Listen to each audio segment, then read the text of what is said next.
Tahun 2008 sampai 2013 sebagai Kepala Subdit Perizinan Fasilitas Kesehatan pada FRZR. Kemudian 2013 sampai 2018 beliau Direktur Perizinan Fasilitas Radiasi dan Radioaktif. 2018 sampai 2020 Direktur Inspeksi FRZR, dan saat ini 2020 sampai sekarang beliau adalah Deputi Perizinan dan Inspeksi Bapeten. Pengalaman penugasan beliau pernah di Damaskus, Syria, pernah ke Jerman Scientific Visit, bagian di Amerika Serikat, yaitu senjata pemusnah massal, pelatihan keamanan, maupun di negara-negara lain yang antara lain di Maroko maupun Algeria.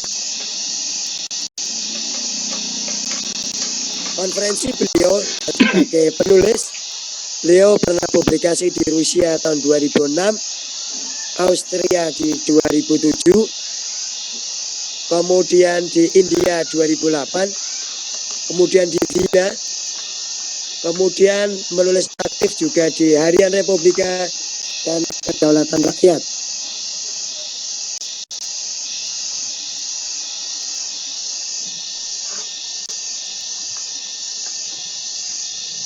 Kemudian kita lanjut lagi pengenalan berikutnya.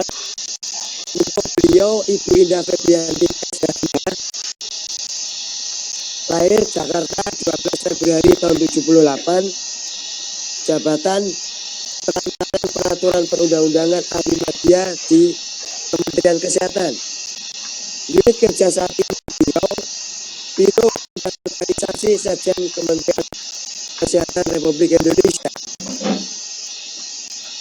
Beliau alumni S1 di Universitas Lampung, lulus tahun 2000, kemudian S2-nya UGM masuk 2009, lulus 2011. Alamat kantor beliau di Rasuna Said.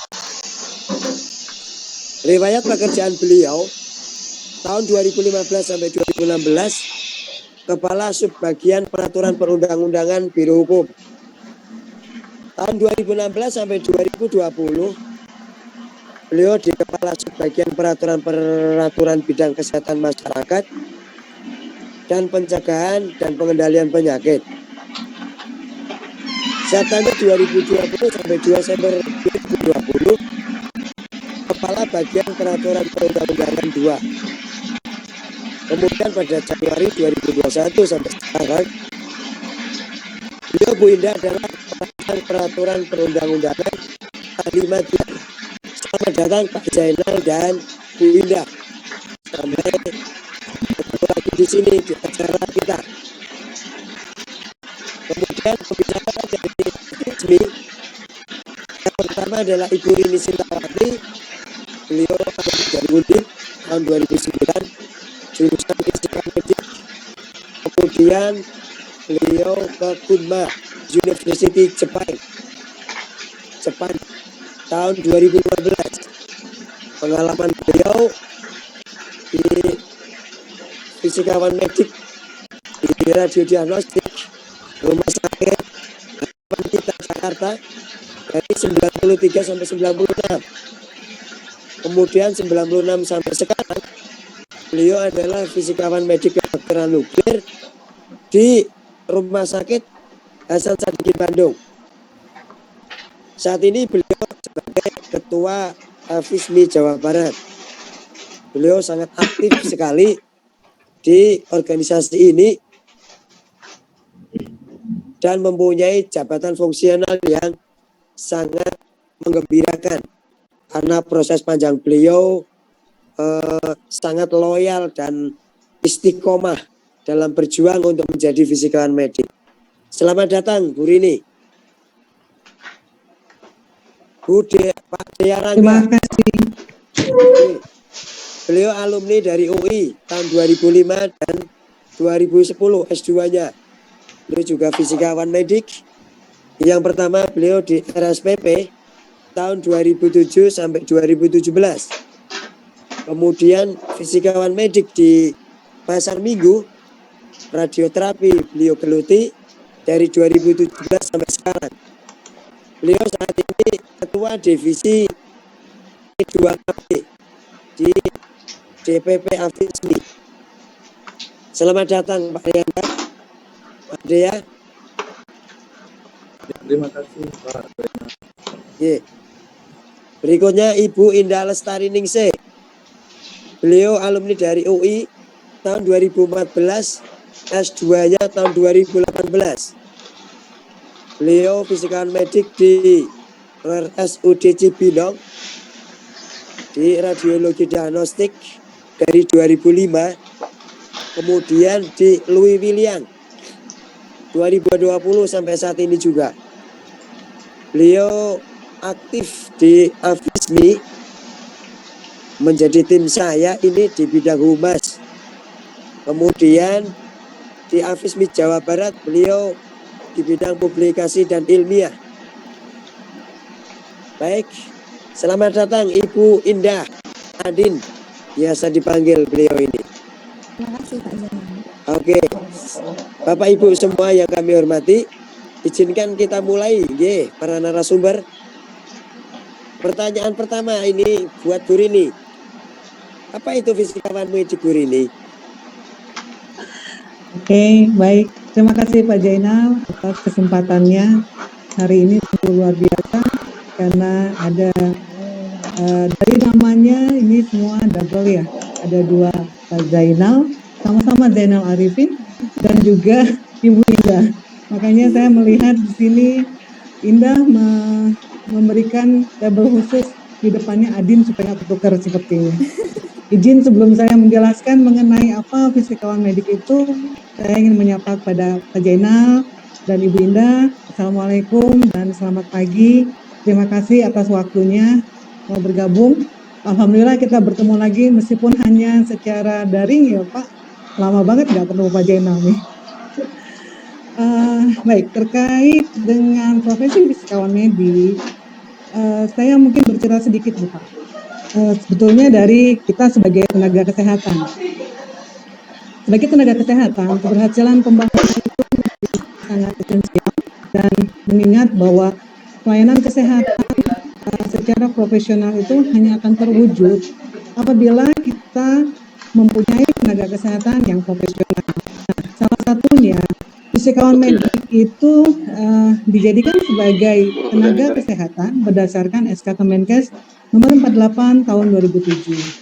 Kemudian adanya dukungan dari rekomendasi IAIA dalam Human Health Series number 25 2013 tentang the role and responsibility in education and training requirement for clinically qualified medical professionals. Di sana dinyatakan bahwa setiap pelayanan kesehatan masyarakat yang menggunakan radiasi pengion wajib memperkerjakan fisikawan medik, sehingga peranan fisikawan medik di sini sangatlah penting dalam pelayanan kesehatan, di mana profesi fisikawan medik itu juga merupakan binaan dari Kementerian Kesehatan. Melihat poin rekomendasi dari IAIA ini, fisikawan medik ini juga berarti secara tidak langsung sangat bertanggung jawab terhadap keselamatan radiasi. Untuk definisi sendiri untuk profesi fisikawan medik itu sebenarnya sudah tercantum pada beberapa peraturan di baik Bapeten dan juga dari peraturan Kementerian Kesehatan sendiri. Pada mungkin sekarang istilahnya Perba Bapeten itu tercantum di nomor 17 tahun 2012, nomor 3 tahun 2013 dan nomor 4 tahun 2020.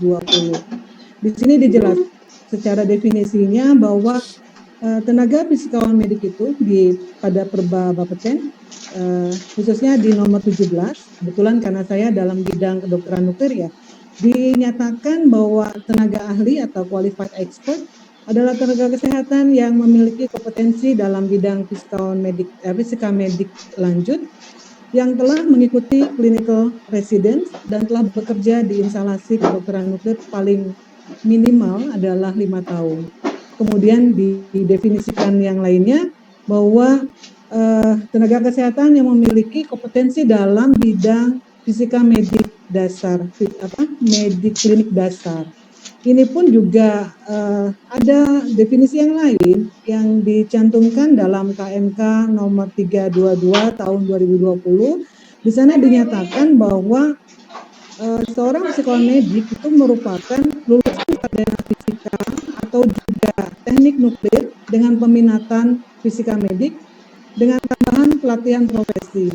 Nah, pelatihan profesi ini seperti yang kemarin sudah digamblangkan secara detail oleh Prof. Wahyu, diselenggarakan oleh institusi pendidikan fisika.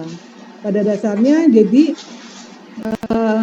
profesi psikowan medik sangat menunjang sekali dan mempunyai peranan penting pada pelayanan kesehatan.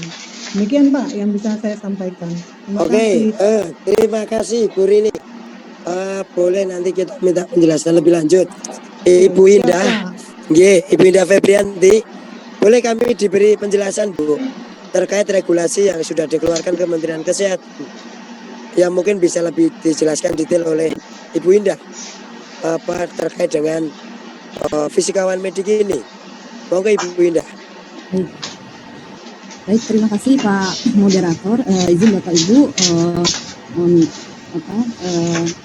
sebelumnya juga kami ucapkan terima kasih atas undangan untuk Biro Hukum dan Organisasi dalam acara pertemuan Aliansi Fisikawan Medik Indonesia ini. Salam hormat dari Kepala Biro Hukum dan Organisasi untuk terkait dengan regulasi di bidang fisikawan medik, sebagaimana tadi juga sudah disampaikan, dijelaskan bahwa tenaga fisikawan medik berdasarkan keputusan Menteri Kesehatan mengenai standar profesi fisikawan medik yang terbaru adalah merupakan lulusan sarjana fisika atau teknik nuklir peminatan fisika medik dengan tambahan pelatihan profesi atau lulusan program pendidikan profesi fisikawan medik yang diselenggarakan oleh institusi pendidikan fisika medis. Ini sudah ditegaskan di dalam keputusan Menteri Kesehatan yang berkaitan dengan standar profesi tersebut yang memang sudah dibahas bersama lintas program, lintas profesi gitu ya, mungkin ada irisan dengan profesi lainnya dan juga dengan Kementerian Kesehatan pastinya. Nah, kemudian ketika kita bicara regulasi tenaga fisikawan medik, pasti kita lihat mulai dari undang-undang bahwa di dalam Undang-Undang Nomor 36 Tahun 2014 tentang Tenaga Kesehatan itu sudah ditegaskan bahwa tenaga fisikawan medik ini adalah sebagai bagian dari jenis tenaga kesehatan yang memang masuk di dalam kelompok tenaga teknik biomedika. Jadi artinya regulasi mengenai kedudukan fisikawan medik sebagai tenaga kesehatan ini sudah cukup clear, ada disampaikan, ditegaskan di dalam undang-undang yang memang aturan-aturan yang berkaitan dengan kedudukannya sebagai tenaga kesehatan ini pastinya harus diikuti. Paling tidak ada 3 hal pokok di dalam aturan mengenai ketenagaan kesehatan. Yang pertama, setiap tenaga kesehatan tentunya ketika dia akan menjalankan praktik wajib memiliki surat tanda registrasi. Nah, ini yang memang sudah ditegaskan di dalam Undang-Undang bidang tenaga kesehatan.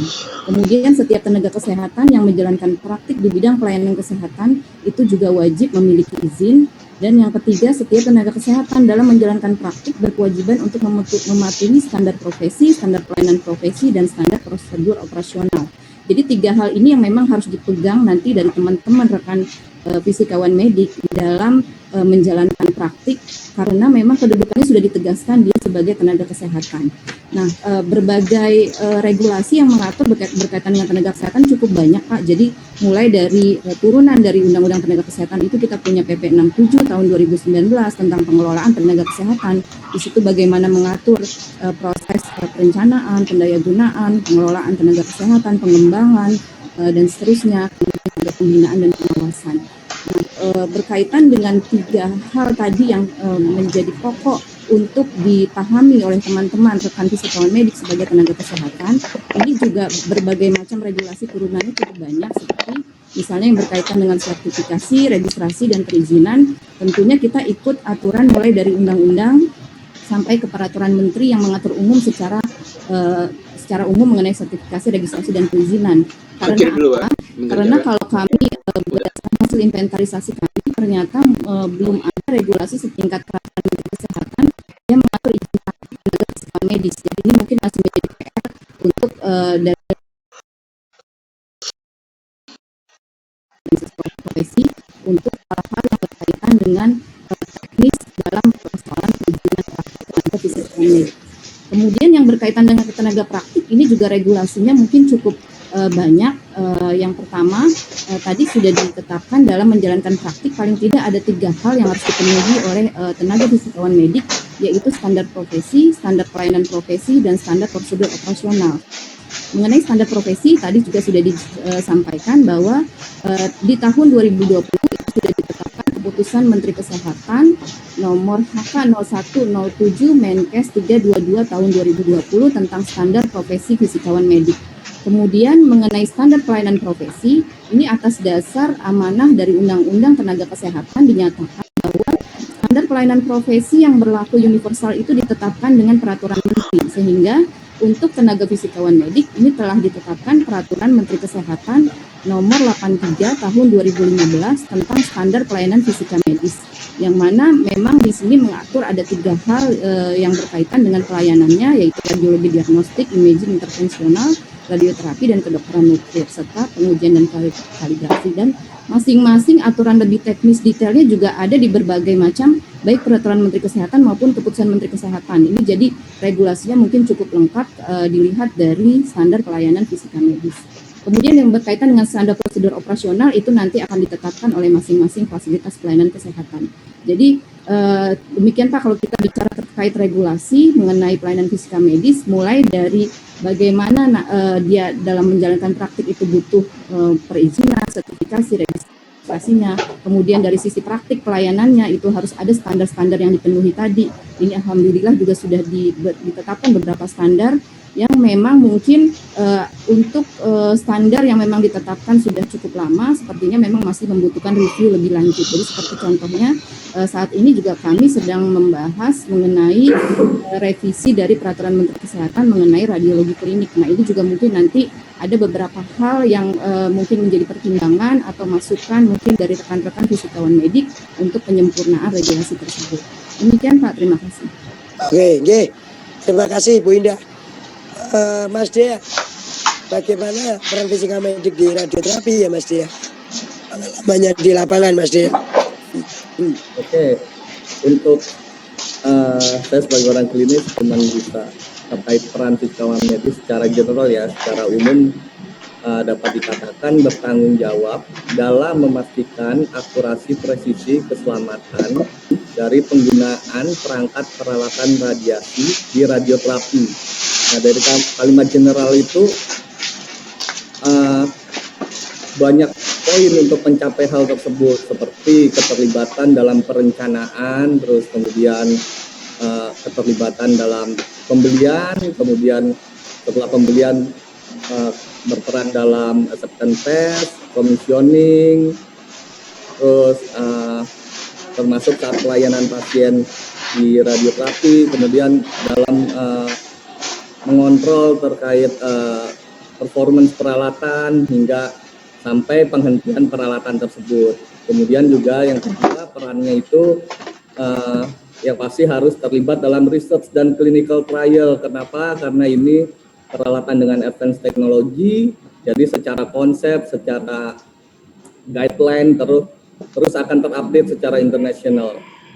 Sebetulnya ada aturan yang ada pedoman yang memberikan informasi terkait peranan fisikawan medis di radioterapi, bisa kita lihat di AAPM report nomor 38. Di sini dijelaskan sedikit jauh lebih detail. Jadi peran fisikawan medis itu yang pertama planning for resource allocation. Jadi ini bekerja bersama tim terkait perencanaan, baik perencanaan peralatan, perencanaan SDM dan lain-lain. Kemudian terkait physical aspect of all radiation source. Ini juga terkait physical aspect, jadi terkait commissioning, acceptance test, dan performance dari si peralatan tersebut. Kemudian juga berperan dalam program keselamatan radiasi bersama, kalau di sini bersama PPR ya. Jadi kalau emang PPR-nya bukan fisikawan medis, berarti peranannya bersama. Kemudian terkait physical aspect of patient treatment, jadi pelaksanaan pelayanan terhadap pasien itu sendiri juga ikut berperan tentunya untuk mendapatkan perencanaan penyinaran yang baik terhadap pasien. Kemudian interaksi dengan medical physics community ini untuk mengupdate segala metode pedoman yang berkaitan dengan peranan fisikawan medis di lapangan. Kemudian yang terakhir tentu berperan terkait research atau penelitian serta pengajaran. Saya pikir seperti itu Pak Zainal. Ya, terima kasih Pak Dea. Bagaimana Bu Adin, fisikawan medik di radiologi diagnostik, pengalaman di lapangan, job yang dilakukan di fasilitas radiologi diagnostik dan intervensional. Bisa diceritakan Bu Adin? Oke, terima kasih Pak Zainal. Sebelumnya mohon izin Bu Indah, karena kita memiliki nama yang sama, saya menggunakan nama keren saja ya. Nama keren saya biasanya dipanggilnya Adin, biar kita agak berbeda sedikit. Oke, sebenarnya sama saja dengan seperti yang tadi diungkapkan oleh Mas Dea. Kalau kita bilang gitu pada saat kita bekerja, kita memiliki istilahnya kitab yang sama gitu, mengacu pada, kalau untuk diagnostik radiologi mengacu pada report 42 dari AAPM. Garis besarnya sama saja seperti yang dikemukakan Mas Dia tadi, tapi saya agak mungkin lebih sedikit skupnya, karena diagnostik radiologi kita biasanya yang paling banyak bisa kita lakukan di diagnostik radiologi selain tadi acceptance, kemudian ada commissioning juga, meskipun commissioningnya di radiologi pasti akan berbeda dengan di radioterapi, tapi di APM report 42 itu yang roles yang nomor 3 itu optimisasi, ini biasanya yang sering kita gaungkan untuk peran dari seorang FISMED di diagnostik radiologi. Dan semua peran yang ada di APM report ini sebenarnya juga sudah terpublikasikan oleh RSNA, which is itu adalah sebuah ajang untuk radiolog. Mereka juga sangat mengakui peran seorang medical physicist, terbukti dari publikasi yang sudah pernah keluar di RSNA. Itu teaching point-nya di situ salah satunya adalah bicara tentang audit dose di radiologi diagnostik dan intervensi.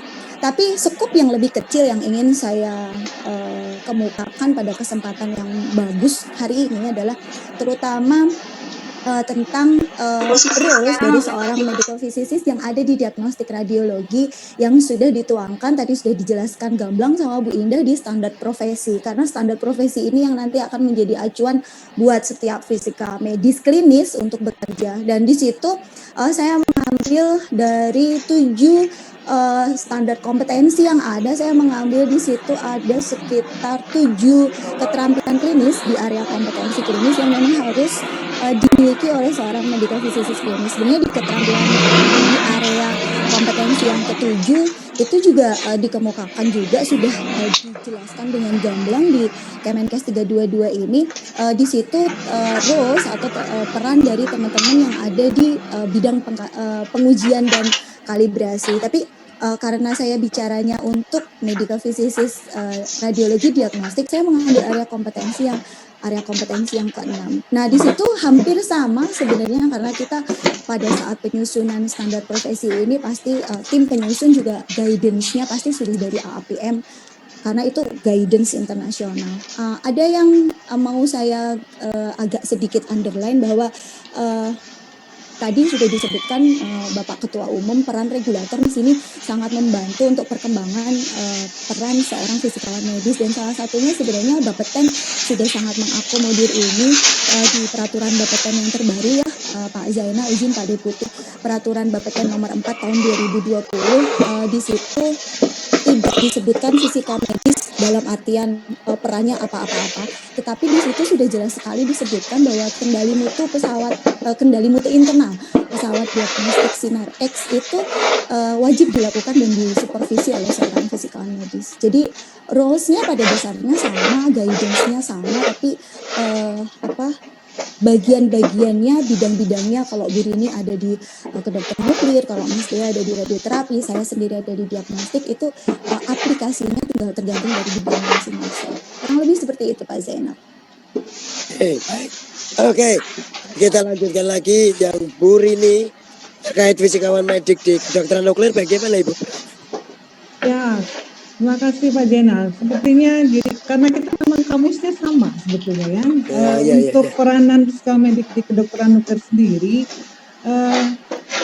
sudah ada di dalam IAEA untuk kami ya, di IAEA ada juga dengan berdasarkan dari PMK 08 2009 dan kemudian juga dari Perka Bapeten nomor 17 tahun 2012. Di sini kalau kita lihat yang berdasarkan dari IAEA, peranan fisikawan medik itu bertanggung jawab terhadap quality assurance dari peralatan, berperan dalam research study, menganalisa hasil gambaran, pengukuran aktivitas, penghitungan dosimetri, dan quality control pada peralatan kamera gamma serta keselamatan radiasi. Dan kalau kita lihat juga pada Perka Bapeten nomor 17, di sini juga hampir sama apa yang dituliskan pada IAEA dan juga pada PMK 08 tentang pelayanan kedokteran nuklir. Semuanya saya perhatikan itu tugasnya hampir sama. Jadi saya bisa mengambil kesimpulan peranan fisikawan medik di dalam bidang kedokteran nuklir itu sangat berperan sekali misalnya dalam penyusunan untuk kebutuhan peralatan kedokteran nuklir, bertanggung jawab dalam pembuatan desain dan konstruksi serta perhitungan ketebalan untuk keselamatan radiasinya, berperan dalam uji berah terima peralatan alat yang baru, bertanggung jawab terhadap quality assurance peralatan yang ada di instalasi kedokteran nuklir, dan juga bertanggung jawab terhadap dosis yang diterima oleh pekerja ataupun juga pasien, dan juga yang terakhir adalah mengenai keselamatan radiasi bagi pasien, pekerja, dan lingkungan yang ada di sekitar pelayanan rumah sakit. Demikian Pak Jainal, terima kasih. Baik ya, kita sapa teman-teman yang YouTube maupun di Zoom. Baik, terima kasih 1000 orang yang join pada pagi hari ini. Boleh minta pendapat Pak Zainal Arifin Bapeten terkait regulasi yang fisikawan medik ini mengawal proteksi dan keselamatan radiasi. Boleh kami diberikan penjelasan terkait hal tersebut? Oke, terima kasih Pak Zainal juga ini. Ya, ada beberapa hal yang perlu saya sampaikan bahwa tujuan pengawasan Bapeten adalah menjamin keselamatan, kesehatan pekerja, masyarakat, dan lingkungan hidup. Yang kedua adalah tertib hukum dan meningkatkan kesadaran hukum pengguna tenaga nuklir, termasuk di sini juga baik X-ray maupun radioaktif maupun penggunaan di instalasi nuklir.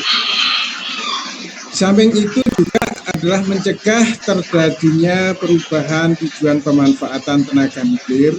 Yang keempat adalah menjamin terpeliharanya dan ditingkatkan disiplin petugas dalam pemanfaatan tenaga nuklir. Nah, tentu di bidang medik ya khususnya ini ada penggunaan dalam hal ini peran fisika medik ini banyak di radiodiagnostik, di radioterapi maupun di kedokteran nuklir. Nah, tentu tadi dari Ibu Indah Febianti Kemenkes ya terkait peraturan terkait fisikawan medik, tentu ini ada juga yang di Bapeten khususnya untuk yang terkait nuklir karena bidang medik ini luas sekali. Nah, ini khususnya spesifik yang terkait dengan sumber radiasi pengion ya, itu terkait Perka nomor 17 ya, keselamatan untuk kedokteran nuklir, kemudian juga Perka 3 tahun 2013 tentang radioterapi, dan sekarang disebutnya Perba, peraturan badan ya.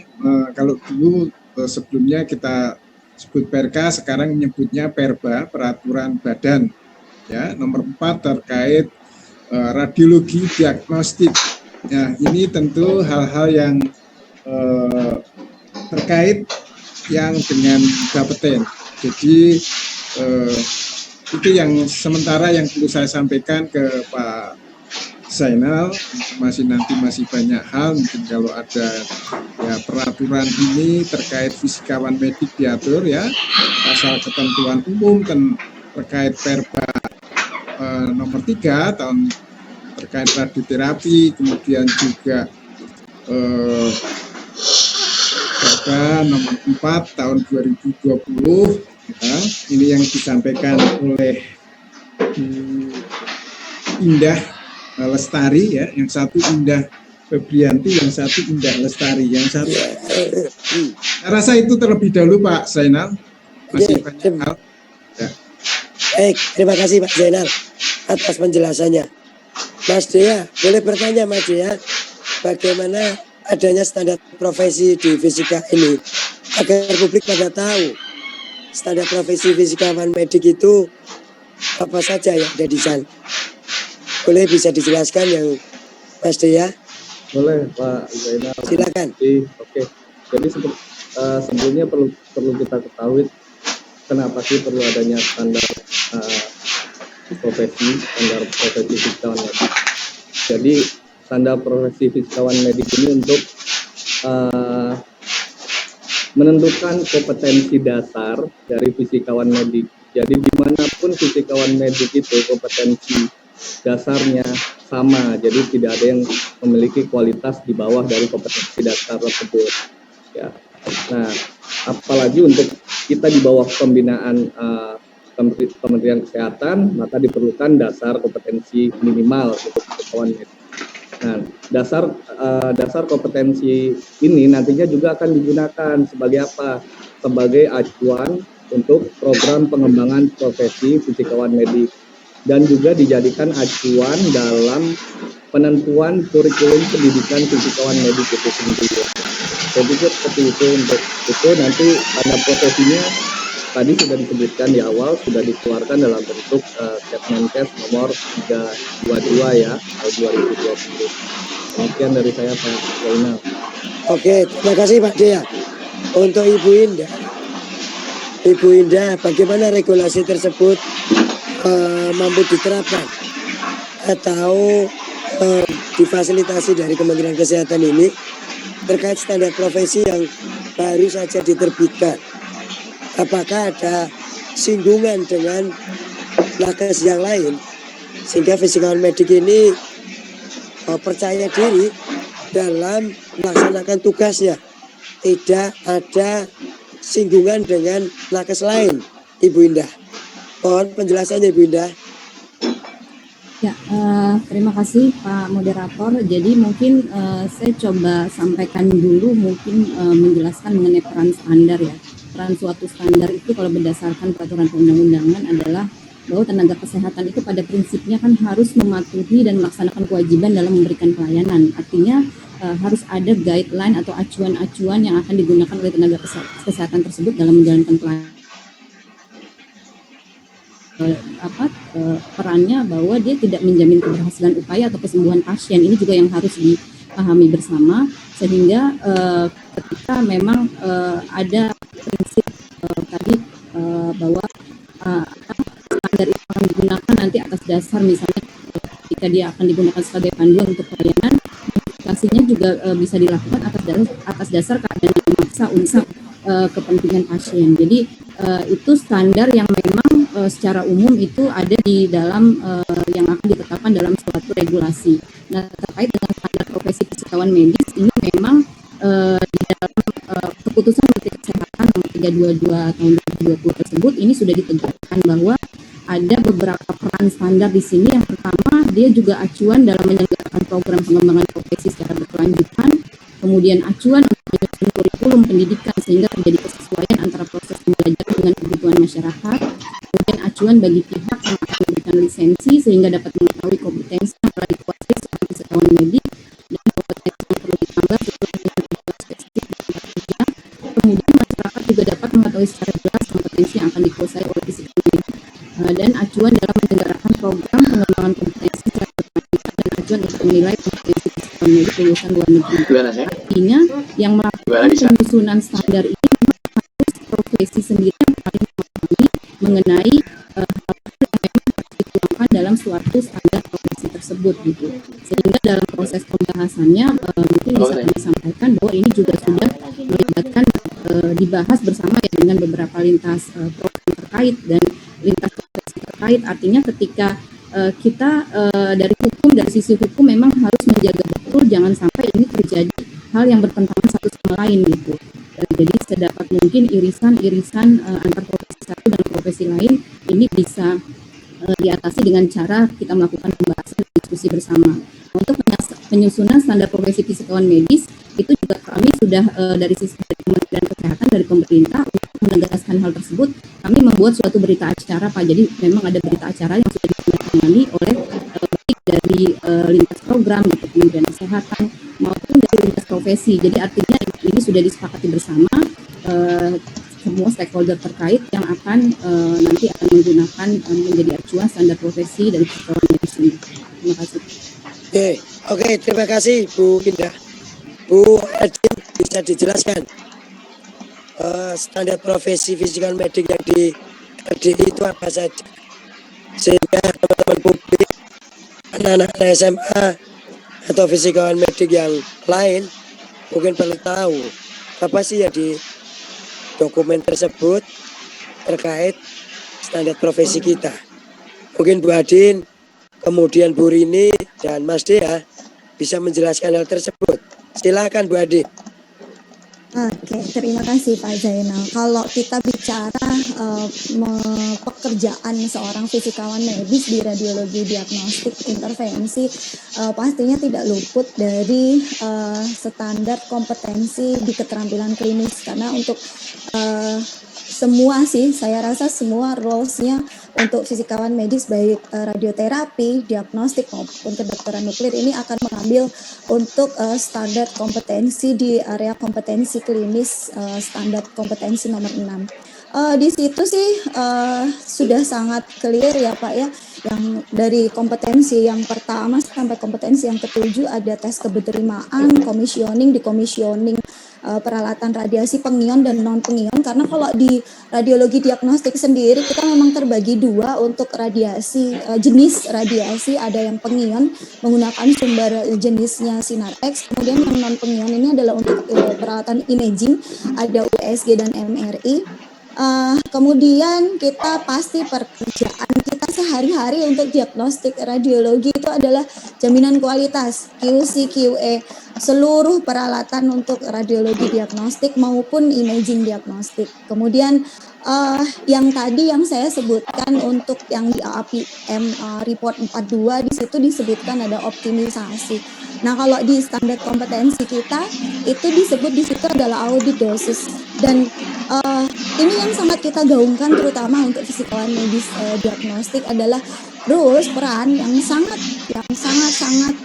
besar dalam proses audit dosis, karena dari proses audit dosis itu nanti sistem optimisasi atau manajemen dosis yang ada di diagnostik radiologi itu sangat betul-betul bisa kita guide, kita kembangkan di masing-masing fasilitas pelayanan kesehatan. Kemudian kalau kita bicara tadi Mas Dea sudah menyinggung, kita termasuk adalah salah satu harus memiliki peran dalam prosedur proteksi radiasi. Kalaupun misalnya di situ fisikawan medisnya bukan sebagai petugas proteksi radiasinya, tapi at least seorang fisikawan medis harus membantu dan harus memberikan atau harus involve dalam penyusunan baik program ataupun metode ataupun SPO apapun yang berhubungan dengan proteksi radiasi dalam rangka mendukung keselamatan untuk radiasi pengion. Dan jelas ada pengembangan pelayanan di situ. Kita juga wajib mengikuti dan selalu aktif dan selalu harus berusaha mengembangkan pelayanan, meskipun dari Permenkes 83 2015 kita sudah ada guidance tersendiri untuk pengembangan pelayanan untuk fisika medis khususnya radiologi diagnostik, which is di situ tuh sudah disebut begitu banyaknya peralatan yang harus dimiliki dalam rangka untuk melakukan pengembangan pelayanan maupun tadi di standar kompetensi yang kedua di jaminan kualitas peralatan. Tapi kondisi di lapangan sendiri untuk radiologi diagnostik memang mungkin agak sedikit berbeda atmosfernya dengan teman-teman yang ada di kedokteran nuklir maupun yang ada di radioterapi.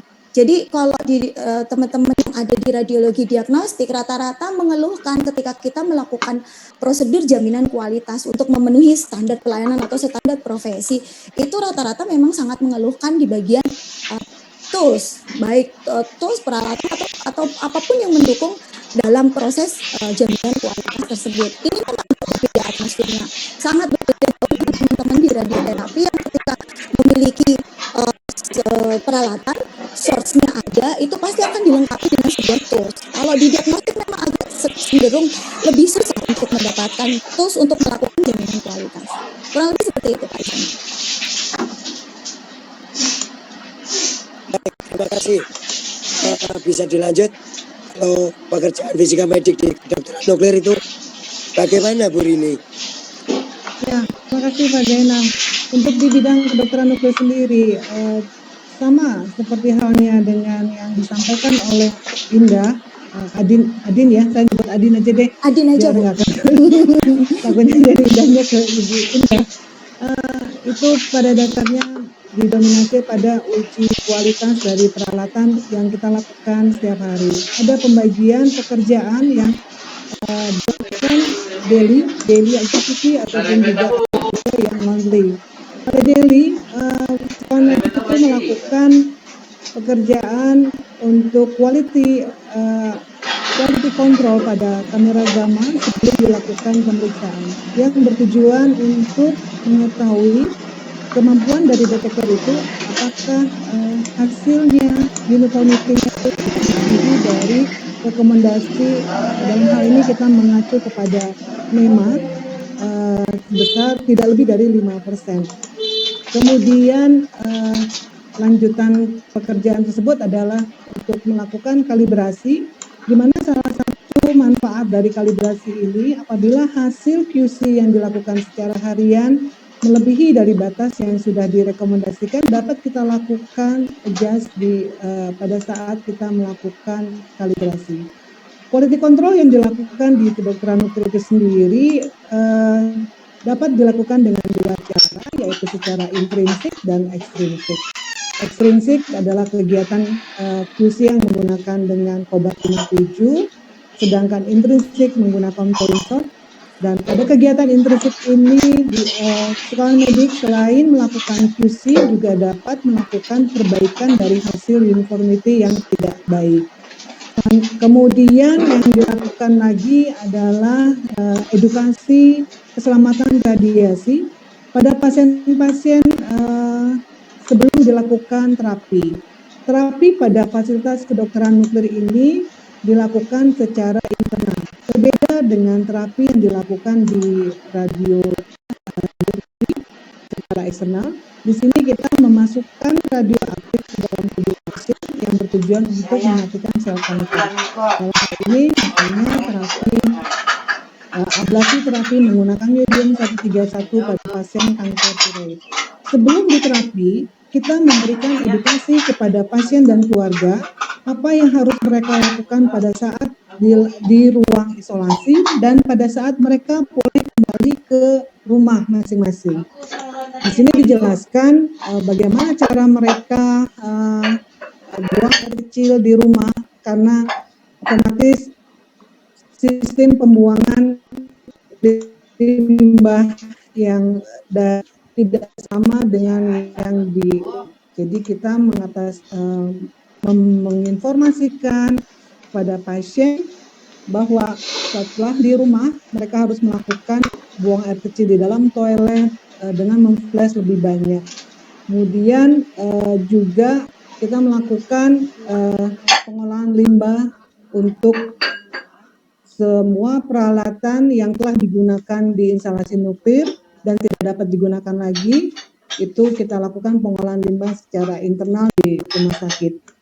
Sebagian besar seperti itu, Pak. Tapi pada dasarnya cuman berbeda dengan radioterapi. Kalau radioterapi menurut saya pekerjaan tentang peranan psikologi medisnya sudah lebih jelas.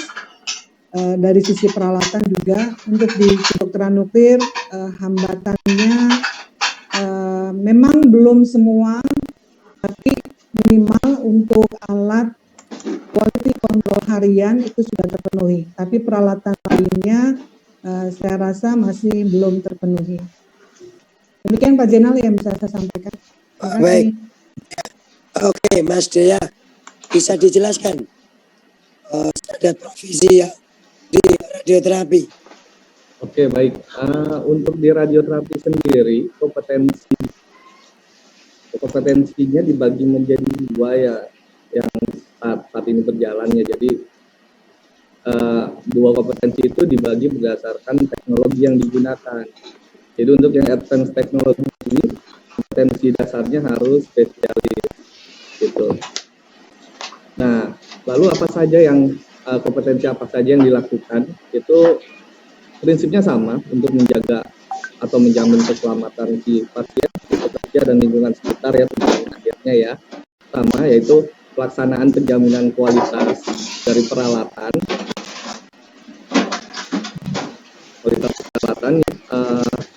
Nah itu ada yang harian, ada yang mingguan, bulanan dan tahunan.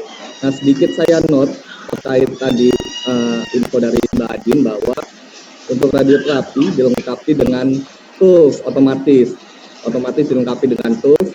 Nah kalimat tersebut berarti dengan kata lain fisikawan medis di radioterapi tidak ada alasan untuk tidak melakukan program jaminan kualitas.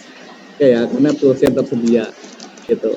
Yang kedua yang dilakukan yaitu keterlibatan dalam pelaksanaan penentuan dosis pasien. Jadi seperti treatment planning, perencanaan penyinaran, bagaimana kita memastikan dosis yang diberikan pada dalam tubuh pasien itu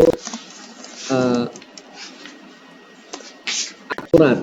Sedangkan semua pelaksanaan metode yang kita lakukan itu dilakukan di luar tubuh pasien. Oke. Kemudian lanjutannya, kemudian kita juga tadi jelas kita ikut terlibat dalam pelaksanaan keselamatan radiasi. Oke. Kemudian tidak lupa juga kita harus ikut dalam pengembangan profesi, yaitu melakukan penelitian ataupun pengajaran. Nah, sebenarnya kompetensi dasar yang saya pikir agak menjadi kendala di radioterapi itu terkait acceptance dan commissioning, karena kita ketahui peralatan radioterapi itu memiliki harga yang lumayan. Jadi tidak semua fisikawan medik itu punya pengalaman terkait acceptance dan commissioning. Nah, ini diharapkan sih sebetulnya hubungan relasi yang baik antara fisikawan medik itu akan membuka peluang atau fisikawan medis lainnya untuk dapat belajar ketika instalasinya melakukan acceptance test atau commissioning. Saya pikir seperti itu, Pak Zainal.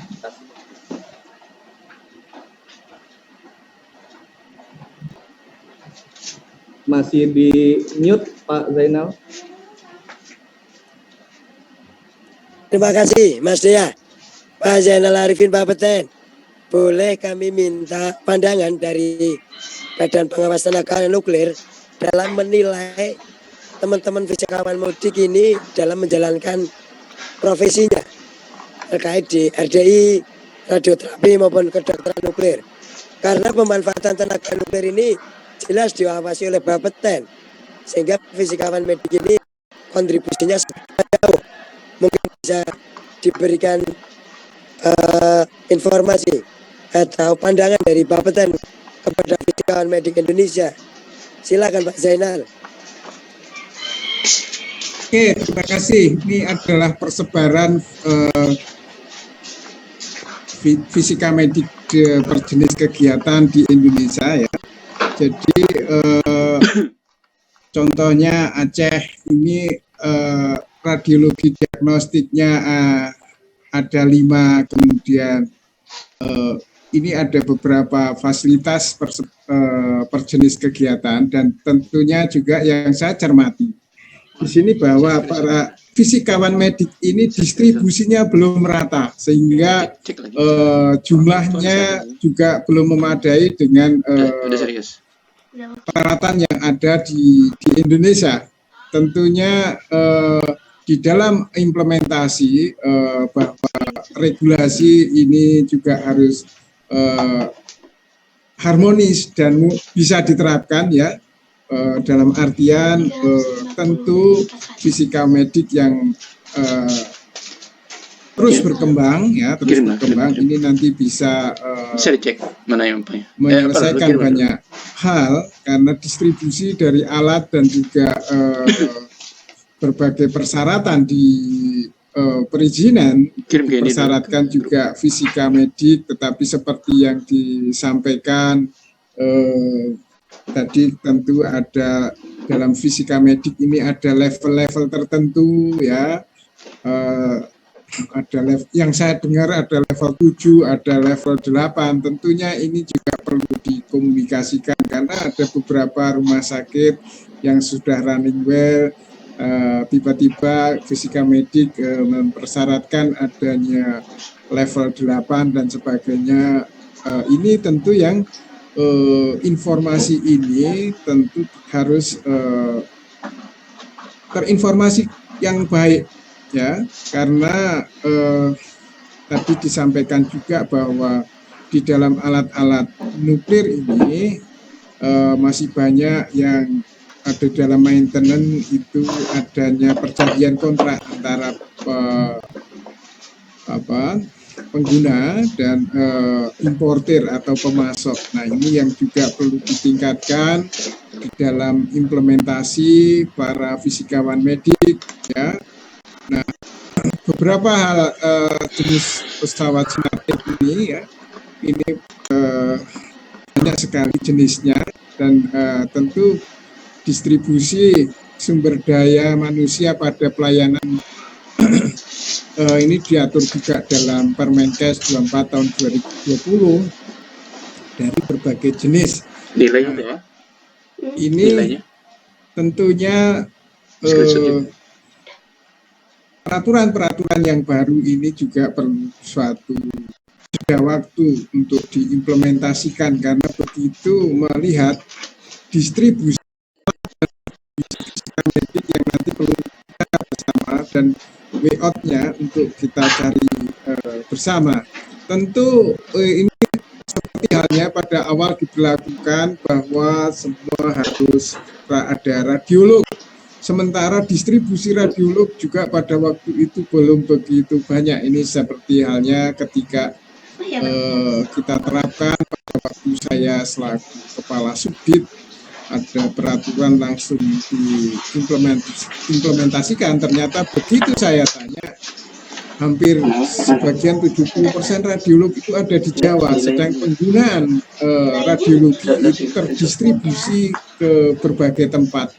Nah, saya juga belum melihat tentunya distribusi realnya dari fisika medik itu ya.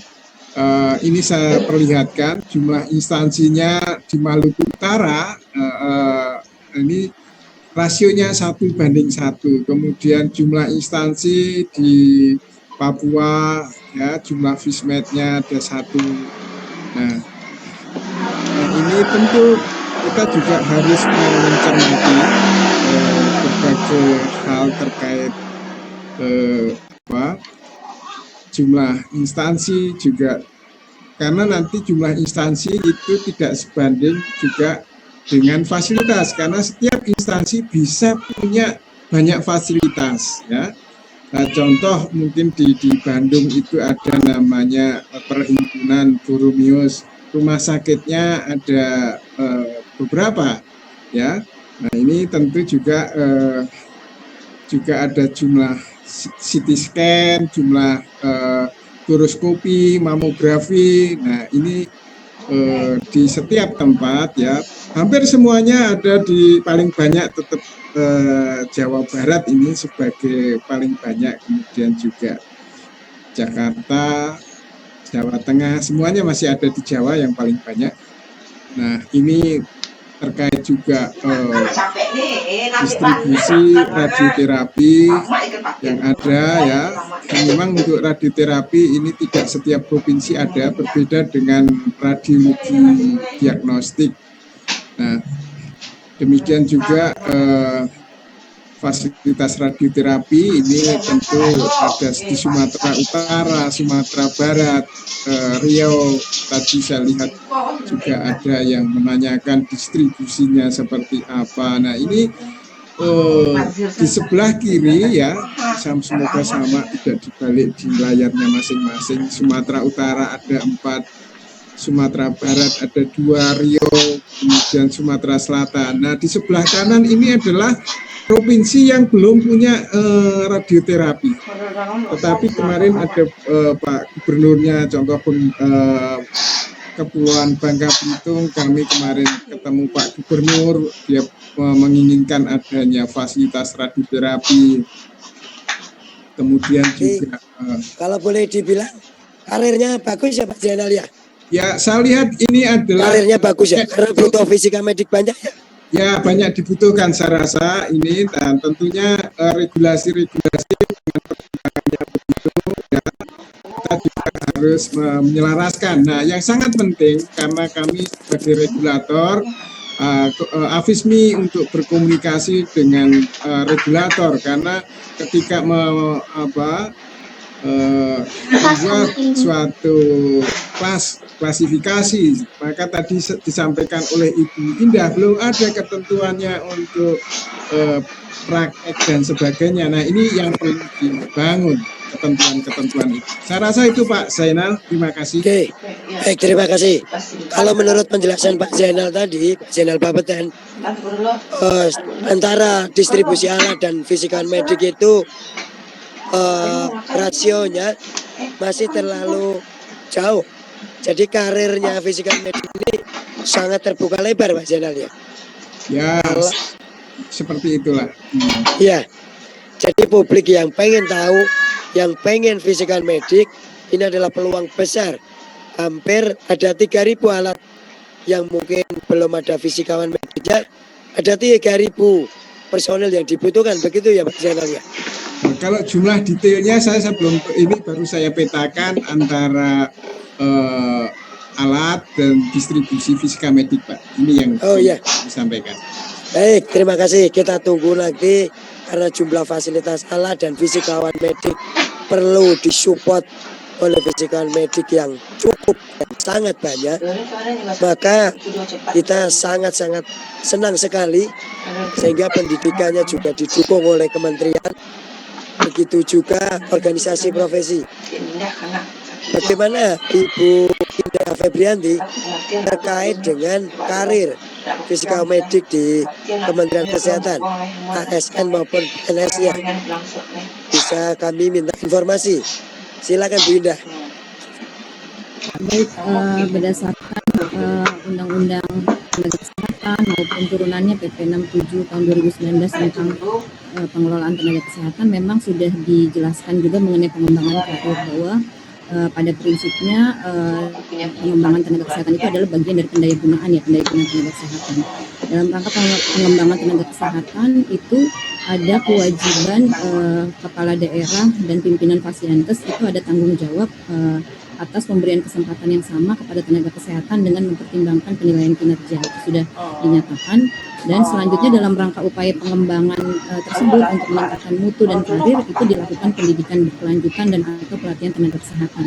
Nah, mengenai pengaturan-pengaturan selanjutnya terkait pendidikan berkelanjutan dan pelatihan tenaga kesehatan itu juga sudah cukup banyak diatur dalam peraturan perundang-undangan. Pendidikan berkelanjutan itu pada prinsipnya untuk memenuhi kebutuhan tenaga kesehatan yang memiliki keahlian atau kompetensi dalam rangka pelaksanaan tugas dan fungsi serta pengembangan organisasi, dan juga meningkatkan pengetahuan, kemampuan, keterampilan, sikap, dan kepribadian sebagai bagian yang tidak terpisahkan dalam pengembangan karir tenaga kesehatan. Sedangkan pelatihan tenaga kesehatan adalah proses pembelajaran yang bertujuan untuk meningkatkan kinerja, profesionalisme, dan atau menunjang pengembangan karir tenaga kesehatan dalam melaksanakan tugas dan fungsinya. Jadi ini mungkin nanti menjadi tugas ya kepala daerah dan pimpinan Fasiankes dalam rangka membuka kesempatan untuk para tenaga fisikawan medik dalam melakukan pengembangan karir terhadap tenaga fisikawan medik tersebut. Jadi di dalam peraturan perundang-undangan itu sudah dinyatakan seperti itu. Nah, berkaitan dengan kebutuhan ini kan memang tadi dipaparkan yang mengenai rasio tadi antara kebutuhan alat dan kebutuhan ketenagaan, ini juga nanti akan berdampak ke arah pengembangan karir saya pikir. Jadi kalau berdasarkan Permenkes nomor 83 tahun 2015 itu terdapat ketentuan mengenai standar sumber daya manusia dalam pelayanan fisika medis. Yang pertama yang berkaitan dengan SDM pada pelayanan radiologi, itu dinyatakan bahwa jumlah fisikawan medik di rumah sakit itu minimal 1 orang. Kemudian SDM pada pelayanan radioterapi itu jumlah fisikawan medis di rumah sakit minimal 1 orang, dan penambahan 1 orang fisikawan medis setiap kenaikan jumlah klien 400 kunjungan per tahun. Kemudian untuk SDM pada pelayanan kedokteran nuklir itu jumlah fisikawan medik di rumah sakit yang mempunyai pelayanan kedokteran nuklir tipe Pratama, Madya Utama itu juga minimal 1 orang untuk 1 instalasi. Dan SDM pada pelayanan pengujian kalibrasi itu jumlahnya juga minimal 1 orang untuk setiap pasienkes. Jadi ini memang perlu untuk ditentukan, pemerintah perlu untuk menetapkan ketentuan ini sebagai acuan dalam perencanaan kebutuhan tenaga fisikawan medis, karena memang yang sebagaimana kami ketahui memang sebarannya juga mungkin belum merata. Dan tadi untuk kebutuhannya juga sebenarnya berdasarkan alat tadi sebaran alat juga sebenarnya ini ada beberapa kebutuhan tadi berdasarkan rasio yang sudah ditentukan. Terima kasih, demikian Pak Moderator. Oke, terima kasih Bu Indah. Banyak fisikawan medik kita yang baru itu malas ditempatkan di luar Jawa. Adakah Kementerian Kesehatan memberikan rangsangan atau ide atau quote beasiswa di Kementerian Kesehatan untuk fisikawan medik? Karena mereka pada senang di Jawa, Bu. Padahal pelatihan profesinya sudah dapat. Nah, ini Kementerian Kesehatan mohon bisa diusulkan di Kementerian Kesehatan bahwa fisikawan medik di luar Jawa ini yang sudah ke Jawa pada malas ke luar lagi, Bu. Jadi dikira kita itu tidak distributif. Namun kenyataannya alumni kita itu kadang pada milih di Jawa.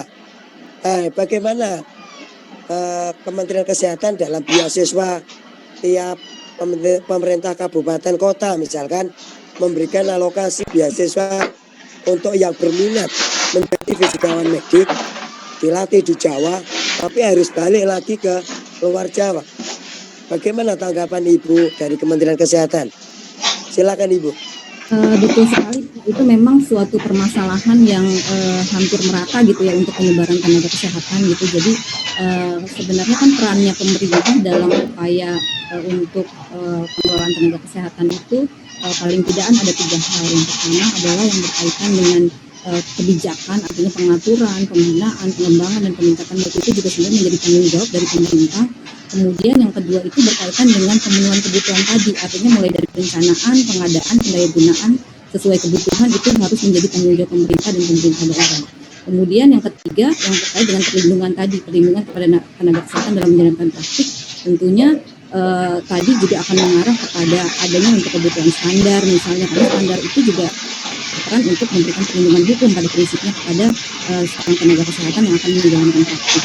Jadi terkait permasalahan sebaran itu juga harusnya menjadi concern yang cukup optimal untuk pemerintah, karena kemudian di turunan di dalam Undang-Undang 36 2014 tentang tenaga kesehatan itu, yaitu PP 67 tahun 2019 itu diatur cukup lengkap mengenai pengelolaan tenaga kesehatan. Salah satunya memang ada berkaitan dengan pemberian beasiswa tadi. Jadi ada berbagai macam mungkin beberapa metode gitu ya untuk melakukan tadi upaya penempatan tenaga kesehatan dalam rangka distribusi yang merata tadi. Nah, ini mungkin nanti kami juga akan berkomunikasi lebih lanjut kepada pemegang program dalam hal ini SDM kesehatan ya, karena kita juga tentunya harus ada pemetaan terlebih dahulu bagaimana sebarannya, kemudian kebutuhannya seperti apa, sehingga bisa lebih mudah langkah konkret yang akan diajukan misalnya tadi untuk pemberian beasiswa dan seterusnya gitu. Terima kasih. Baik Ibu, terima kasih Bu Indah. Kami dari FISMI titip, jadi kalau bisa ada program ikatan dinas, jadi kalau tadi Pak Zainal Arifin Bapak kan sudah melihat fasilitas ada, tapi rasio belum cukup. Kemudian di Kementerian Kesehatan juga ada program ikatan dinas, maka dalam 1 atau 2 tahun ke depan saya yakin FISMI akan mendukung langkah-langkah pemerintah dalam menyediakan fisikawan medik lulusan-lulusan terbaiknya. Baik Ibu Indah, terima kasih. Kami akan segera memberikan data-data dan minta dengan Bapeten untuk mendukung program di BPSDM yang nitip dalam acara ini agar bisa diagendakan di 2022, sehingga memang fisikawan medik ini butuh banyak banget, tapi yang itu tadi luar Jawanya belum begitu banyak Ibu. Terima kasih Ibu Indah. Kemudian bisa kami lanjutkan di teman-teman yang harapan fisika medik ini bagaimana Pak Zainal Arifin Bapeten? Mohon bisa diberikan semangat bagi kami karena alat ada, kemudian personel lulusannya ini perlu distribusi yang bagus. Dukungan Bapeten sudah cukup bagus dan sangat bagus terkait fisikawan medik. Harapan fisika medik ke depan atau 1 atau 2 tahun ke depan bagi Bapeten sebagai mitra dalam pengawasan pemanfaatan tenaga nuklir. Silakan Pak Zainal, kami tunggu. Ya, tentu kita di dalam mensolusikan ini ya, karena banyak hal yang harus kita pertimbangkan dengan kemajuan daerah dan sebagainya. Kita tentu juga akan ketemu Kemenkes untuk tentu membuat peraturan-peraturan ini juga atas komunikasi semuanya ya. Kita libatkan profesi, kita libatkan berbagai instansi bagaimana bisa memenuhi peraturan dengan praktek-praktek yang legal, karena ada beberapa juga yang saya cermati ya, peraturan Kemenkes sudah membuat peraturan, tetapi begitu di daerah untuk mengambil atau memutuskan tersebut kesehatan pun masih juga belum begitu lancar ya. Contoh adanya praktek dokter, jumlah praktek dokter. Nah ini yang saya cermati ketika saya ketemu daerah ya, dinas kesehatan. Tentu juga kita perlu solusikan bersama di dalam membangun negeri ini ya, agar semuanya itu bisa tercapai, bahwa masyarakat bisa terlayani kesehatan dengan baik, fisika medik juga dengan profesinya bisa mendapatkan pekerjaan ataupun profesi yang diinginkan dan selalu berkembang, karena penggunaan radioterapi ini begitu berkembang. Juga demikian saya ingin membangun kedokteran nuklir, karena ketika membangun suatu fasilitas di dalam nuklir ini tidak hanya antara rumah sakit dan dokter. Saya harus membangun contoh kedokteran nuklir. Saya harus membangun komunikasi dengan pelabuhan udara, karena ketika mengangkut radioaktif itu antar pelabuhan udara ini, bahwa handlingnya juga harus ada yang menangani, kargonya juga harus ada yang menangani. Ini yang saya peroleh. Awalnya kita berpikir membangun kedokteran nuklir itu hanya rumah sakit dan dokter, ada pasien. Rupanya tidak seperti itu. Kita harus membangun bagaimana transportasi radioaktif, bagaimana bandara bisa menerima. Nah inilah tentu pengalaman-pengalaman ini jangan sampai nanti suatu rumah sakit membangun tapi nggak ada penerbangan ke tempat itu, sehingga distribusi radiofarmaka tidak bisa berjalan. Ini yang saya cermati, ada beberapa ini membangun rumah sakit tetapi juga belum berkomunikasi dengan pelabuhan udara. Nah ini yang Bapeten, kemudian juga Kementerian Perhubungan itu saling berkomunikasi. Karena apa? Ada fisika medik, ada rumah sakit, tetapi tidak ada radiofarmaka juga akan terputus juga. Nah inilah saya selaku regulator untuk radioaktif, saya berkomunikasi dengan berbagai pihak, dan ini saya perintahkan Direktorat Perizinan untuk berkomunikasi. Tidak hanya satu antar rumah sakit, saya contohnya juga ketika ada importasi radioaktif. Saya juga harus berkomunikasi juga dengan bea cukai karena dalam hal ini jangan sampai petugasnya pun terpapar radiasi karena tidak paham, karena barangnya juga tidak bergerak, tidak berbau. Nah, ini yang saya diperintahkan oleh INSW, ya, Indonesia National Single Window, untuk berkomunikasi kepada semua bea cukai karena tidak semua memahami hal ini. Jadi tugas Bapeten adalah untuk membangun, terutama ini juga ya saya sampaikan, tentu kalau ada yang mau membangun diinfokan sehingga saya bisa berkomunikasi dengan berbagai kementerian, baik itu Dinas Kesehatan, Pemda, atau penerbangan, kemudian juga pelabuhan udara, karena penerbangan dan pelabuhan udara dua hal yang berbeda institusinya. Saya harus berkomunikasi dengan penerbangan yang ada di Indonesia. Bayangan saya tadinya adalah kita punya banyak penerbangan, tetapi kenapa tidak mengangkut radioaktif susah. Rupanya yang bisa mengangkut radioaktif atau barang berbahaya kelas 7 ini hanya satu penerbangan. Saya berpikir semua bisa mengangkut, rupanya tidak seperti itu. Ini yang perlu saya infokan sehingga para fisika medik, asosiasi profesi untuk menginfokan sehingga pembangunan instalasi kesehatan, baik itu kedokteran nuklir, radioterapi, itu bisa berjalan lancar. Perlu saya ingatkan juga ketika kita mau mengangkut radioaktif mungkin ada yang dari Manado ini, ya, mungkin di Sulawesi Utara. Pada awalnya mau mengangkut pakai penerbangan nggak bisa. Bayangan saya semuanya bisa dilakukan, ternyata nggak bisa. Akhirnya harus mengangkut pakai laut. Nah, ini yang saya juga harus berkomunikasi dengan berbagai pihak di dalam pengangkutan ini. Nah, ini agar semua perizinan bisa lancar, pengangkutan juga bisa lancar, untuk diinfokan terlebih dahulu, karena juga pada waktu itu ada yang mengimpor radioaktif, ada kendala tidak bisa diperjalankan karena tidak ada pemberitahuan dari Badan Pengawas Tenaga Nuklir asal radioaktif, tidak memberitahukan ke Bapeten. Nah, ini saya juga karena tidak mendapatkan informasi, saya nggak memberi approve, ya. Barang nuklir ini semua di dalam perjalanannya itu diawasi dari lahirnya sampai matinya.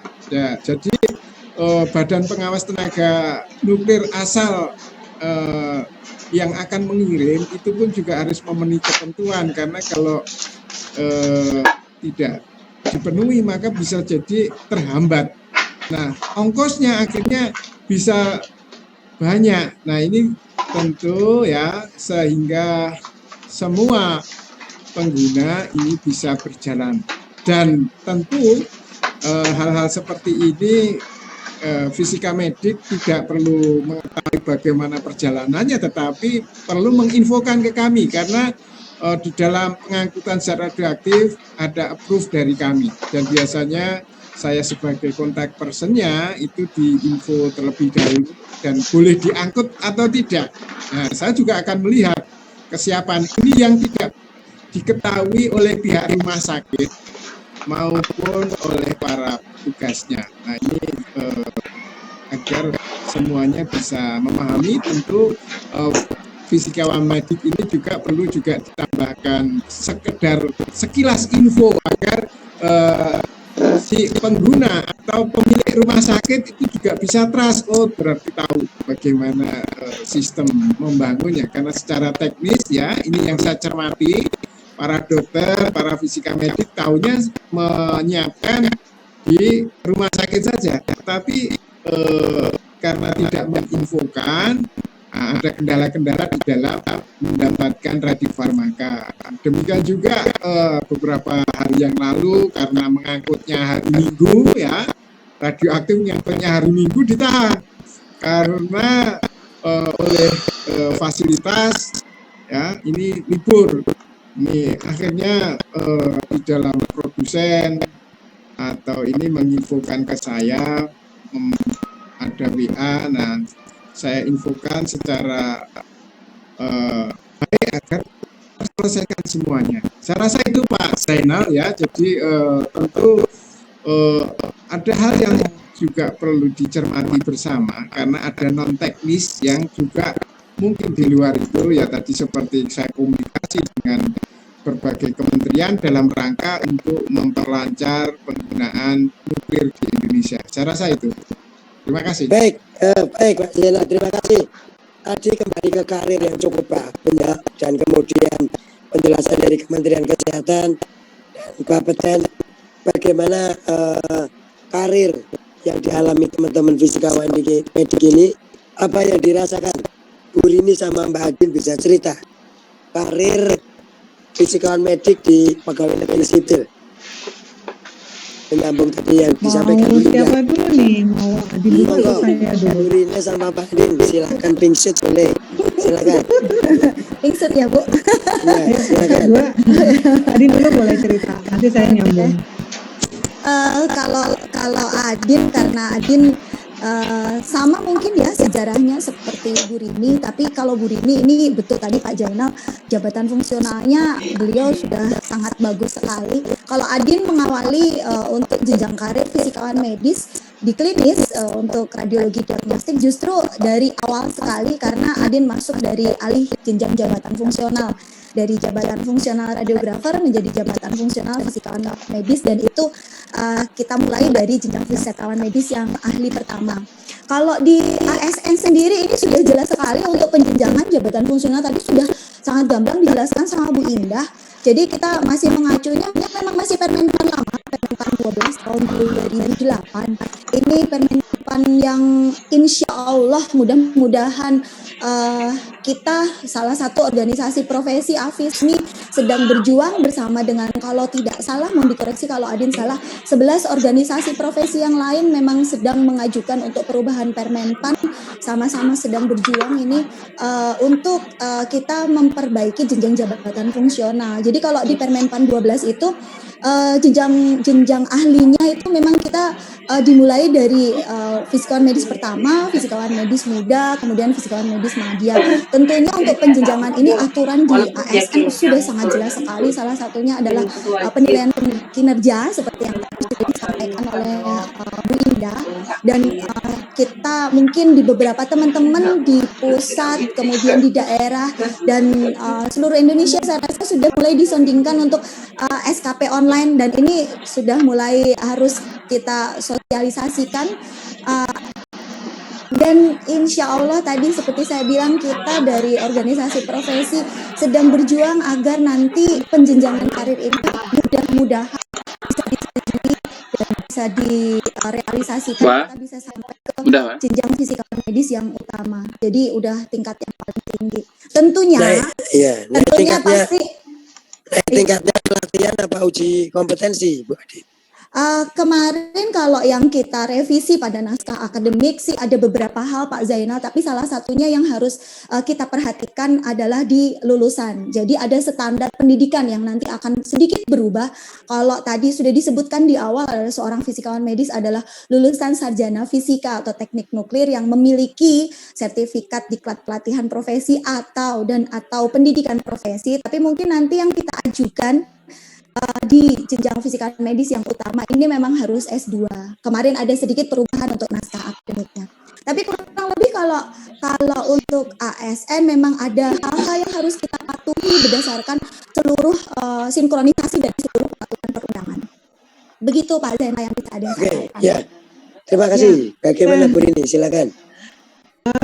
Ya mungkin jadi ini juga bukan curhat, tapi sedikit juga menambahkan, dan sudah seperti yang disampaikan oleh Pak Zainal, saya juga merupakan salah satu tenaga fisikawan medik yang ahli jenjang. Diawali saya dari sebagai seorang radiografer, dan pada waktu peraturan Permen 12 tahun 2008 itu, saya tidak bisa masuk ke dalam gerbong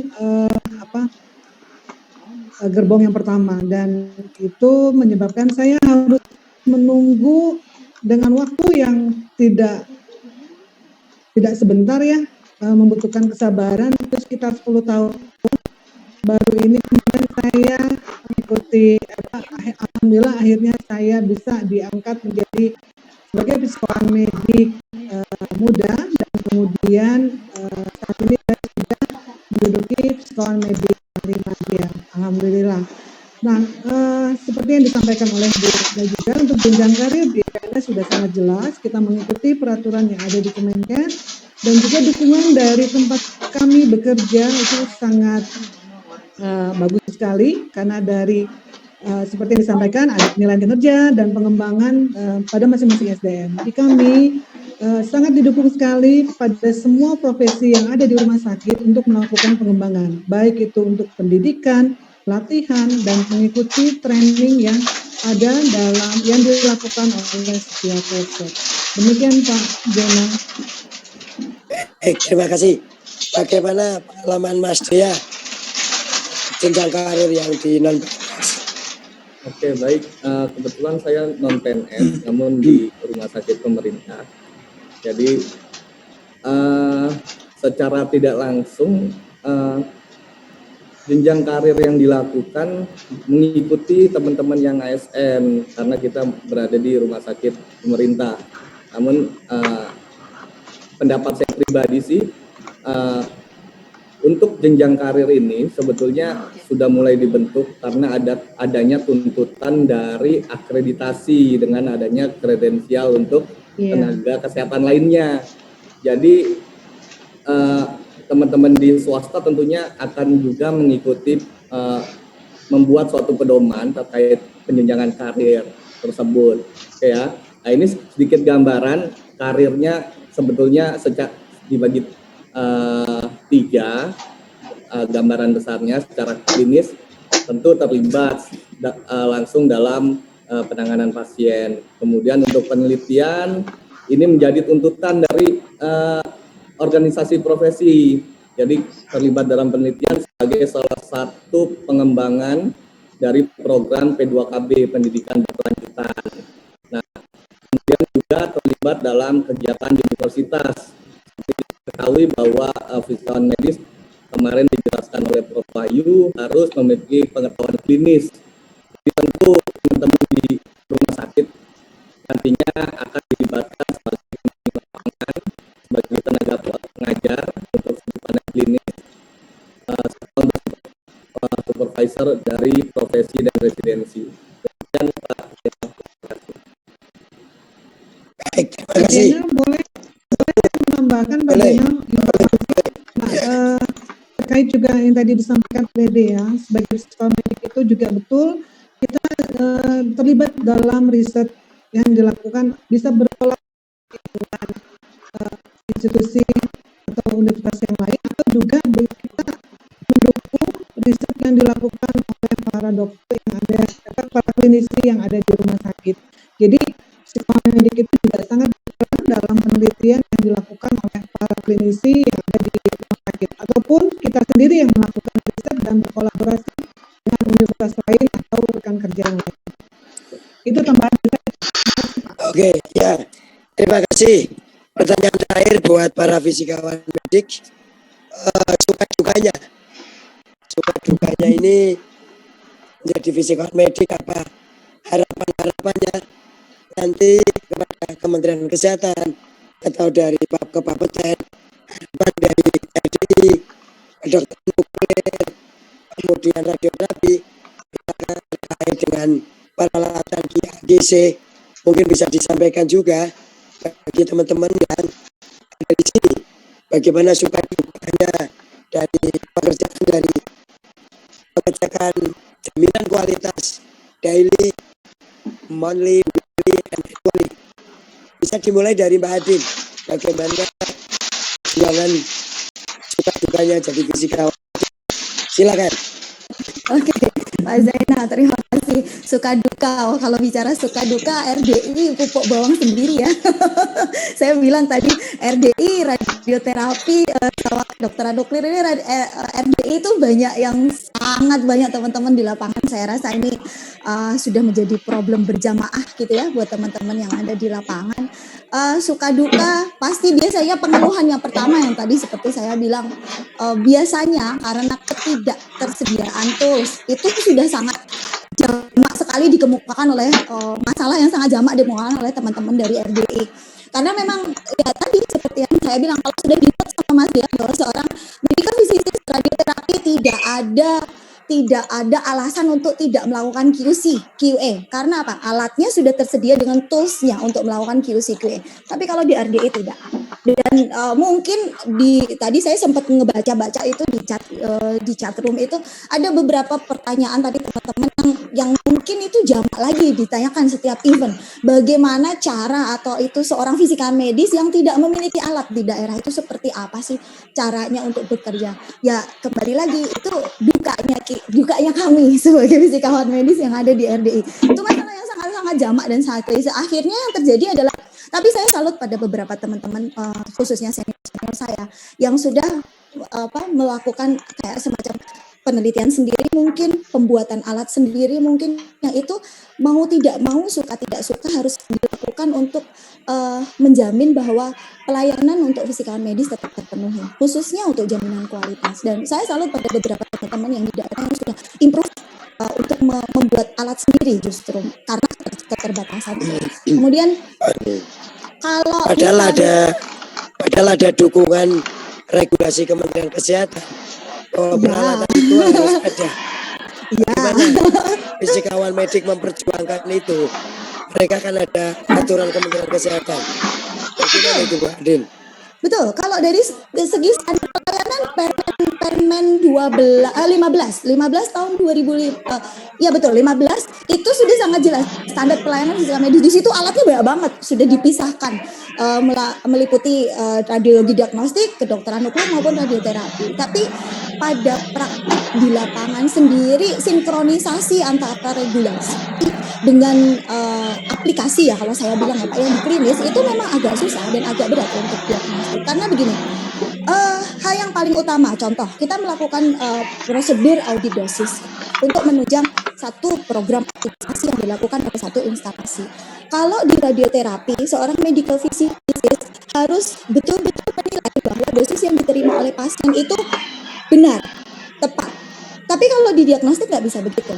Kalau di diagnostik kita melakukan sebuah audit dosis, kita melakukan optimisasi yang bisa kita lakukan. Dan itu pun karena ada justifikasi klinis nanti yang harus dipegang dan biasanya ini oleh radiolog, tenaga medis, itu pun akhirnya yang bisa kita lakukan hanya sebuah saran. Gitu. Sangat berbeda sekali dengan yang bisa dilakukan oleh fisikawan medis di terapi maupun di kedokteran nuklir. Gitu. Itu satu contoh simpel untuk urusan pekerjaan. Tapi kalau melihat tadi saya hubungkan sama karir yang Pak Zainal bilang bahwa fisikawan medis tidak cuma di radiologi diagnostik, terapi maupun nuklir. Di luar sana teman-teman fisikawan medis juga banyak yang berkarir di vendor, banyak yang berkarir di pengujian, lembaga pengujian. Salah satunya kalau yang ASN tadi adalah lembaga pengujian kalibrasi BPFK dalam hal ini.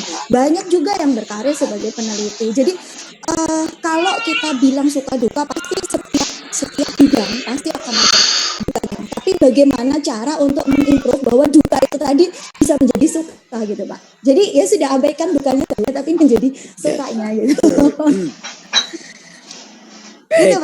Dukanya ini kita sampaikan ke Kementerian Kesehatan ya.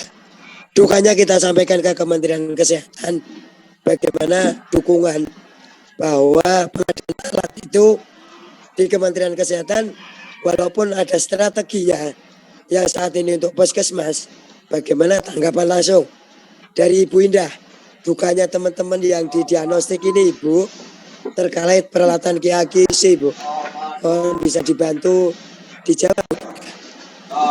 Ya, baik, terima kasih Pak. Mungkin memang ini harus nanti ada semacam pemetaan dan pengkajian lebih lanjut terkait permasalahan ini karena kalau by regulasi memang untuk terkait standar pelayanan itu juga sebenarnya sudah disampaikan sudah cukup lengkap sebenarnya kan ada standar SDM, standar peralatan gitu ya. Memang sudah ditentukan di dalam lampiran peraturan Menteri Kesehatan gitu. yang terkait dengan radiologi diagnostik mungkin ada di Permenkes radiologi saat ini. Nah, ini mungkin tadi terkait permasalahan di lapangannya mungkin saat ini juga kami kan sebenarnya sedang melakukan review kembali review terhadap beberapa regulasi yang berkaitan dengan standar pelayanan gitu, khususnya yang berkaitan dengan Permenkes radiologi klinik seperti itu juga nanti mungkin dalam satu pembahasan untuk review regulasi kan tentunya kami pasti akan melibatkan seluruh stakeholder terkait gitu. Tentunya juga nanti ada perwakilan mungkin dari sisi Fasiankesnya seperti apa gitu. Ada permasalahan yang memang ini harus diakomodir nanti untuk solusinya dengan perbaikan regulasi atau mungkin dengan tindak lanjut kebijakan di dalam internal Fasiankes itu sendiri, itu juga nanti mungkin akan dibahas lebih lanjut, Pak. Baik, ya, terima kasih Bu Ida. Oke, Bu Rini bisa bercerita suka duka di kedokteran nuklir. Suka di kedokteran nuklir ya Pak. Iya. Bukan ya, ya terima kasih Pak Jenal. Untuk suka dan duka, ya saya sangat menikmati sekali ya di bidang kedokteran nuklir. Tapi untuk dukanya ini kebetulan seperti yang disampaikan oleh Pak Jenal, pemerataan tenaga yang belum merata ke Indonesia, begitu halnya juga dengan pengembangan kedokteran nuklir di tanah air ini. Bisa dibayangkan saat ini kedokteran nuklir merupakan bagian yang kecil kalau dibandingkan dengan radioterapi ataupun juga radiodiagnostik di seluruh Indonesia. Di Pulau Jawa, di Pulau Jawa sendiri saja, di Jakarta itu ada 7 rumah sakit yang mempunyai peralatan kamera gawat fasilitas kedokteran nuklir, dan di Jawa Barat itu ada 2, kemudian di Jawa Tengah itu ada di Karyadi, dan selebihnya tersebar di Adam Malik dan di Kalimantan. Sehingga bisa dilihat, bisa dibayangkan semua pelayanan terpusat di Pulau Jawa. Itu pula dengan para dokter ini. Impian saya adanya pengembangan kedokteran nuklir di seluruh Indonesia sehingga pelayanan terhadap pasien itu bisa lebih merata, tidak tertumpuk di Pulau Jawa. Yang sangat membuat sedih itu adalah antrian pasien yang terlalu banyak yang bisa saya lihat ya di rumah, contohnya untuk di rumah sakit saya sendiri.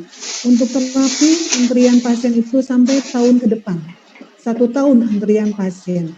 Itu diakibatkan karena apa? Karena tidak meratanya fasilitas untuk bidang kedokteran nuklir di seluruh Indonesia. Sehingga kalau misalnya mungkin bisa, maaf Bu Indah, bisa dijadikan masukan untuk di Kemenkes disampaikan bahwa kedokteran nuklir itu penting sekali dalam menunjang kesehatan di Indonesia, karena terutama dalam bidang onkologi, kardiologi, dan juga neurologi. Itu peranan kedokteran nuklir sangat besar sekali. Kalau misalnya saja adanya pengembangan fasilitas pada beberapa daerah di luar Pulau Jawa, insya Allah seiring sejalan dengan program pendidikan dokternya dan juga lulusan dari fisikawan mediknya, ini juga bisa dia akan impian itu untuk meratakan tenaga dan fasilitas itu akan tercapai. Ya, tapi kalau untuk peralatan memang tidak seperti di bidang diagnostik. Alhamdulillahnya minimal untuk melakukan quality assurance atau daily quality itu masih bisa dilakukan dalam bidang kedokteran nuklir.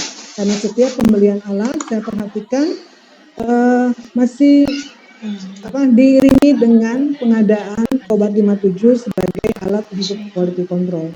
Dan kalaupun kita tidak mempunyai obat 57 dalam bidang kedokteran nuklir, kita masih bisa menggunakan point source yang kita manfaatkan untuk melakukan quality control. Jadi point source itu memang sebetulnya kita sudah punya gitu ya, karena kan kita menggunakan pada pelayanan di kedokteran nuklir, kita memanfaatkan radionuklida TC ya, di mana di label dengan farmaka tertentu, dan untuk quality control kita masih bisa menggunakan point source itu. Jadi sedikit lebih beruntung dari diagnostik, kita masih tetap bisa melakukan pekerjaan kita sebagai fisikawan medik meskipun kelengkapan peralatan QC yang lainnya masih belum memadai. Tapi juga mungkin karena investasi yang sangat tinggi dan masih banyaknya kita import membuat dalam bidang kedokteran nuklir jadi investasi yang sangat mahal sekali. Saya berharap ada keterbukaan dari Kemenkes untuk menengok sedikit, memperhatikan kami yang kecil ini, kedokteran nuklir untuk bisa berkembang, dan saya mempunyai teman yang banyak untuk diskusi dan pengembangan fisikawan medik dalam bidang kedokteran nuklir. Terima kasih. Oke. Mas Dea, silakan Mas Dea. Bagaimana suka duka di radioterapi? Silakan. Mas Dea. Ya, baik. Terima kasih. Untuk suka dukanya di radioterapi, saya bingung kalau ditanya sukanya. Tapi saya udah berapa? 13 tahun di radioterapi betah, berarti saya suka. Jadi ya intinya sih secara klinis untuk fisikal medis di radioterapi terlibat langsung dengan pasien, saya pikir itu yang saya suka. Bahkan kita mendapatkan suatu kepuasan ketika melihat si pasien mampu recovery dari keadaan buruk, dari tidak bisa hanya tiduran, tidak bisa bangun, sampai setelah radiasi atau selama berjalannya radiasi progresnya terlihat, sudah bisa jalan, bisa berinteraksi normal lagi. Saya pikir itu kepuasan yang didapatkan untuk fiscal medis di radioterapi. Kemudian yang kedua yang saya suka, banyak berinteraksi dengan berbagai multidisiplin, jadi dengan berbagai profesional seperti onkologi radiasi, terus dengan teman-teman radioterapis juga. Nah, jadi kita banyak berinteraksi karena radioterapi itu bukan one man show, jadi itu seperti mata rantai profesi, jadinya semua memiliki peranan penting di situ, kita equal di situ, setara. Nah itu saya pikir itu yang saya suka. Jadi bagaimana kita memanage cara kerja kita dengan profesi lain juga itu dibutuhkan. Saya pikir itu sukanya. Nah dukanya itu menurut saya karena kita harus menjalankan suatu program jaminan kualitas pada peralatan yang sebetulnya di jam kerja itu digunakan untuk pelayanan pasien. Nah dukanya itu kita harus memenuhinya di luar jam kerja, luar jam layanan. Mungkin untuk teman-teman yang rumah sakitnya menerapkan lembur itu malah menjadi suka mungkin ya. Kebetulan di tempat saya tidak ada namanya lembur, jadi emang ini murni sebagai pemenuhan tanggung jawab dari fisikawan medis dalam menjalankan program jaminan kualitasnya. Terima kasih. Terima kasih. Sudah selesai acara kali ini. Sebelum sesi diskusi, MC akan memberikan surprise. Mas Gani, silakan bisa dipandu sebelum kita masuk sesi diskusi. Baik Pak Zainal, terima kasih atas kesempatannya. Mohon izin untuk Bapak Ibu dan narasumber, saya jeda terlebih dahulu. Kita ice breaking, di mana akan ada pengundian door prize buat para peserta webinar pada hari ini. Kami akan pilih 5 orang dengan menggunakan rolling angka. Kepada panitia mohon dibantu bisa untuk perollingan angka. Inilah. Wah, ada door prize nih. Ya, semoga. Tapi kita nggak dapet ya. Ya, kami infokan bahwa door prize ini cukup baik, berupa uang elektronik yang disediakan oleh panitia. Untuk sesi kali ini disediakan 5 orang, untuk masing-masing door prize mendapatkan Rp100.000. Untuk pertama bisa dibantu untuk panitia rolling untuk orang yang pertama yang beruntung pada kesempatan kali ini.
Oke, cukup untuk rolling datanya. Di sini kita sudah mendapatkan, mau ditampilkan lagi untuk penitia, tapi nama-namanya biar bisa